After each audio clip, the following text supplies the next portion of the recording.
मराठा समन्वयक गंगाधर काळकुटे यांना नोटीस बजावण्यात आली।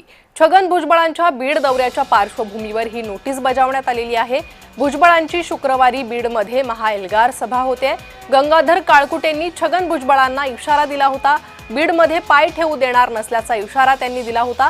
आंदोलन केल्यास गुन्हा दाखल करण्याची नोटीस या संदर्भात आता पोलिसांनी बजावली आहे।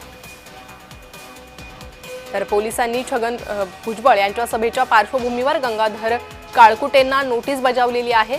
छगन भुजबळ यांना बीडमध्ये पाय ठेवू देणार नाही असा इशारा गंगाधर काळकुटेंनी दिला होता आणि याच पार्श्वभूमीवर काळकुटेंना ही नोटीस बजावण्यात आलेली आहे।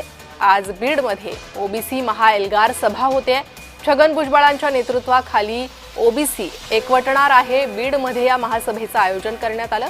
याआधी ही महासभा अतिवृष्टीमुळे पुढे ढकलण्यात आली अशी माहिती देण्यात आली होती। मात्र आज ही महासभा होते आणि या महासभेच्या पार्श्वभूमीवर मराठा समन्वयक गंगाधर काळकुटे यांना पोलिसांनी नोटीस बजावलेली आहे। छगन भुजबळ यांचा हा बीड दौरा महासभेच्या पार्श्वभूमीवर या दौऱ्याला महत्त्व आहे। ओबीसी समाज छगन भुजबळांच्या नेतृत्वात बीडमध्ये एकवटणार आहे।